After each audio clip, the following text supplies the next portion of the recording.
Before starting to apply, take the screenshot, get all the documents ready and get all the information ready. This is everything you want and this is everything you have to put in the information. Provisional के लिए apply करने से पहले profile creation करना है, उसके बाद आपका जो रजिस्ट्रेशन है वो हो जाएगा।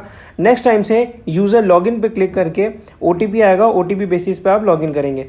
लॉगिन करने के बाद सबसे पहला you have to apply for provisional registration.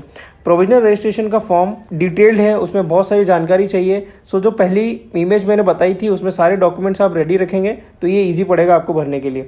तो इसमें जो मेन चीज़ बताने की है वो ये है कि जो OVR मतलब है registration number and OVR number, this is your visa number. So आपका जो लास्ट वीज़ा आपका लगा हुआ है, लास्ट वीज़ा के ऊपर एक नंबर होगा, वो आपको लिखना है वहाँ पे। इस फॉर्म में आखिरी में कुछ 6 यस और नो वाले पॉइंट्स दे रखे हैं। उसमें जो 4th पॉइंट है, do the medical examination past इप्सो facto entitled, इसमें आपको यस करना है। एंड जो लास्ट ऑप्शन है वो लास्ट ऑप्शन उन बच्चों के लिए है उन्होंने आधी एजुकेशन दूसरी यूनिवर्सिटी से करी है और चेंज करके दूसरी यूनिवर्सिटी में गए हैं, तो वहाँ पे उनको यस करना है और फर्दर जो इन्फॉर्मेशन पूछेगा वो डालनी है। अदरवाइज अगर एक ही यूनिवर्सिटी से आपकी सारी एजुकेशन है तो वहाँ पे नो करके आगे बढ़ जाइए।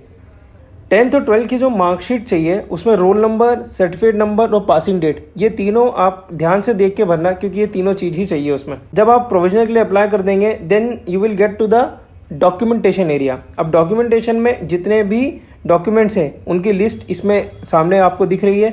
उसमें याद रखना कि ये 10 KB मिनिमम साइज़ है और 400 KB मैक्सिमम साइज़ है।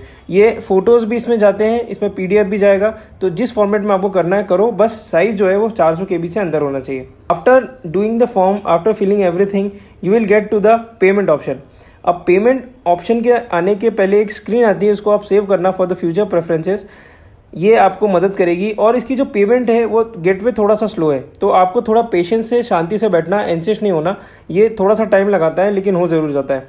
और एट द एंड जब आपकी पेमेंट हो जाएगी तो वो लॉग आउट हो जाता है। तो लॉग आउट होने के बाद आप वापस लॉग इन करोगे, स्लॉट बुकिंग करोगे और स्लॉट बुकिंग के बाद you have to go to MPMC for verification. Provisional form हम भरते हैं वो एक्चुअल बहुत बड़ा है और दूसरा ये वेबसाइट जो है वो बार बार लॉग आउट हो जाती है, तो you have to be little quick और प्रिसीशन के साथ भरना, अच्छे से भरना।